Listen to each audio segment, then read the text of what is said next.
Hi అండి. అందరూ ఎలా ఉన్నారు? బాగున్నారా? నేను కూడా సూపర్గా ఉన్నానండి. ఈరోజు మేము ఎందుకో హెల్తీ అండ్ టేస్టీ మంచి పొడితో తెస్తానండి. రోజు ఫస్ట్ ముద్దన్నంలో ఈ పొడి వేసుకొని తిన్నారంటే చాలా హెల్త్కి అయితే చాలా మంచిదండి.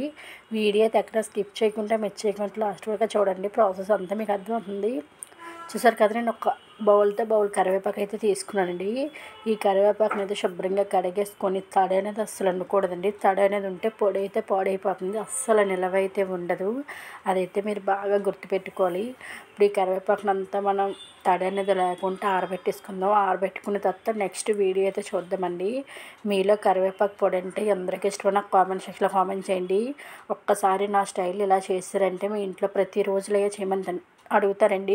ఇది రైస్లోకే కాదు, ఇడ్లీ దోశకి అయితే టేస్ట్ అనేది అదిరిపోతుందండి. ఉప్మాకు కూడా బాగుంటుంది. చూసారు కదా, ఇప్పుడు కరివేపాకు మొత్తం అయితే మనకి డ్రై అయితే అయిపోయింది. ఇలా డ్రై అయితే అవ్వాలండి. మనకి వీడియోలో చూపిస్తున్నట్టయితే మనకి పర్ఫెక్ట్గా ఉంటుంది పొడి అయితే. ఇప్పుడు కరివేపాకు అయితే సైడ్కి పెట్టేసుకొని స్టవ్ వెలిగించుకొని ఒక మందపాటు కళాయి అయితే పెట్టుకోవాలి. మంట లో టు సిమ్లో పెట్టుకోవాలి. మనం దగ్గర ఉండాలి. చేతికైతే పని చెప్పాలండి ఖచ్చితంగా. కరివేపాకు అనేది మనకి పచ్చి వాసన రాకూడదు. లైట్గా చెమ్మది ఉన్న డ్రై అయిపోతుంది. దగ్గరుండి మంచిగా అనేది కరివేపాకు ఫ్రై చేసుకోవాలి.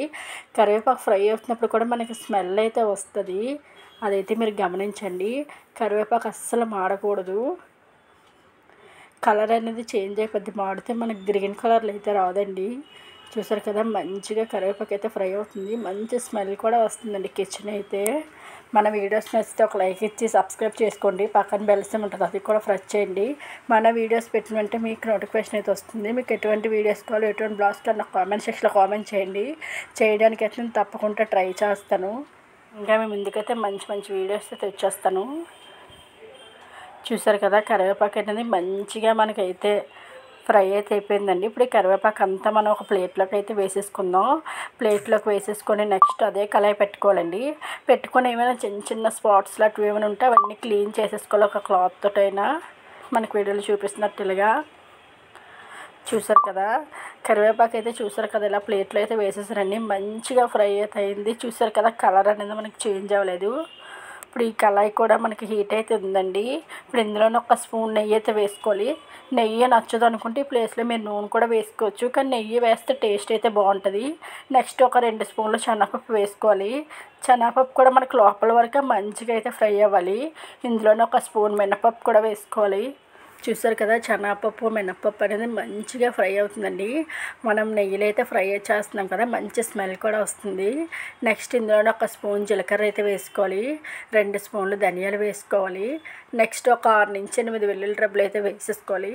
చూసారు కదా, వెల్లుల్లి రెబ్బలు ధనియాలు జీలకర్ర ఇవన్నీ కూడా మనం మంచిగా అనేది ఫ్రై చేసేసుకోవాలి. మీలో కరివేపాకు పొడి నచ్చదు అనుకుంటే ఒక్కసారి ఇలా చేశారంటే ప్రతిసారి అలాగే చేయమని అడుగుతారండి. అంత టేస్టీగా ఉంటుంది. మనకి మంచిగా టేస్ట్ అయితే తెలుస్తుందండి. ఇదే బయట కొనాలంటే 100 గ్రామ్స్ 150 రూపీస్ అలా ఉంటుంది. ఇంట్లో ఉన్న ఐటమ్స్ మనం ఎలా చేస్తామో మనకు కూడా తెలుస్తుంది. నెక్స్ట్ ఎండుమిర్చి మనకు కారానికి తగ్గట్టు అయితే వేసుకోవాలండి. కొంచెం కారం ఎక్కువ ఉన్నాయనుకుంటే ఒక 10 అయితే వేసుకోండి. కారం తక్కువ ఉన్నాయనుకుంటే ఒక 15 అయితే వేసుకోండి. నేను ఒక 15 ఎండుమిర్చి వేసాను. చిన్న చింతపండు కూడా వేసానండి. చింతపండు వేయడం వల్ల మంచి టేస్ట్ అయితే వస్తుంది. నెక్స్ట్ ఇందులోనే మనం టేస్ట్ సరిపడినంత రాళ్ళుప్పు కూడా వేసేసుకోవాలి. మనకి ఉప్పు కూడా చెమ్మది ఉంటే మనకి డ్రై అయితే అయిపోతుంది. చూసారు కదా, ఎండుమిర్చి కూడా మనకి కలర్ అయితే చేంజ్ అవ్వకూడదండి. మనకి ఎండుమిర్చి వేసినప్పుడు అయితే ఘాట్ అనేది వస్తుంది. పిల్లలు ఉంటే జాగ్రత్తగా చూడండి. ఇప్పుడు ఇవన్నీ అయితే మనకి ఫ్రై అయితే అయిపోయింది. స్టవ్ ఆఫ్ చేసేసుకొని ఇవన్నీ చల్లగా అయితే అవ్వాలండి. చల్లగా అయిన తర్వాత నెక్స్ట్ ప్రాసెస్ ఏంటనేది మీకు చెప్తాను నేను. ఇప్పుడు ఇవైతే మనకి అన్నీ చల్లగా అయిపోయింది. ఫస్ట్ ఎండుమిర్చి పప్పులు చింతపండు ఇవన్నీ ఫస్ట్ మనం మిక్సీ జార్లో వేసేసుకొని చూస్తారు కదా, మిక్సీ అయితే పట్టేసుకోవాలి. మనకి వీడియోలో చూపిస్తున్నట్టు కొంచెం బరగ్గా అనేది మిక్సీ పట్టుకోవాలి. చూసారు కదా ఇలాగా. నెక్స్ట్ కరివేపాకు కూడా మనకి చల్లగా అయితే అయిపోయింది. కరివేపాకు కూడా వేసేసుకోవాలి. ఇలా కరివేపాకు అంతా అయితే వేసేసుకోవాలి. మనం నార్మల్గా తినమంటే పెళ్ళిలే కాదండి, ముందు పెద్దవాళ్ళు తింటారు కదా, ఇలా పొడి చేసి ఇచ్చారంటే రైస్లో తినేయచ్చు. ఇడ్లీ దోశకి ఉప్మాకు కూడా కాంబినేషన్ బాగుంటుంది పొడి అనేది. చూసారు కదా, కరివేపాకు మొత్తం అయితే వేసేసుకున్నాను. మొత్తం వేసుకున్న తర్వాత మళ్ళీ మనం మిక్సీ అయితే పట్టేసుకోవాలి. పూర్తిగా ఫైన్ పౌడర్ అయితే వద్దండి, కొంచెం బరగ్గా ఉంటుంటే మనకి తింటున్నప్పుడు అన్ని ఫ్లేవర్స్ తెలుస్తాయి. మనం పప్పు, ఎండుమిర్చి, వెల్లుల్లి అన్నీ వేసాం కదా, కరివేపాకు అనేది చూసారు కదా, మనకి వీడియోలో చూపిస్తున్నట్టు ఇలా అయితే మిక్సీ పట్టుకోవాలి. మనకి అన్ని ఫ్లేవర్స్ అయితే తెలుస్తాయి. ఈ పొడి అనేది చల్లగా అయిన తర్వాత మనం సర్వింగ్ అయితే చేసుకోవాలండి. వేడి మీద అయితే సర్వ్ చేసుకుంటే ఖచ్చితంగా పౌడర్ అయితే పాడైపోతుంది. నెక్స్ట్ చల్లగా అయిన తర్వాత మళ్ళీ నేను మీకు అయితే చూపిస్తాను. పొడి అనేది ఒక బౌల్లో వేసేసుకోవచ్చు, లేదంటే ఎయిర్ టైట్ కంటైనర్, గాజు బాటిల్ అయినా వేసుకుంటే మనకి హ్యాపీగా 1 మంత్ అయితే నిలవ ఉంటుందండి. చూసారు కదా, కలర్ కూడా చాలా మంచిగా ఉంది కదా. కరివేపాకు ఫ్రై చేయడంలో మనకైతే ఉంటుందండి పొడి అనేది. చూసారు కదా ఎంత బాగుందో, మంచి గ్రీన్ కలర్లో అయితే ఉంది పొడి అయితే. నేను మీకు టేస్ట్ కూడా చేసి చెప్తాను ఎలా ఉంది ఏంటనేది. మీకు కూడా చూస్తుంటే నోరైతే ఊరుతుందని నాకు అర్థమవుతుంది.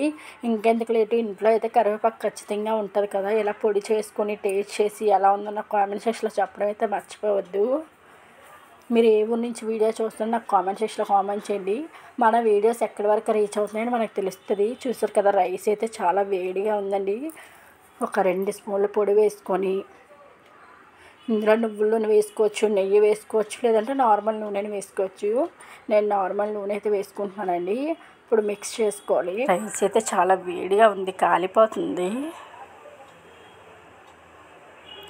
కొంచెం నూనెని నెయ్యిని ఎక్కువ వేసుకోండి, చేతికి అంటుకుంటే బాగుంటుంది మనకి టేస్ట్ అయితే.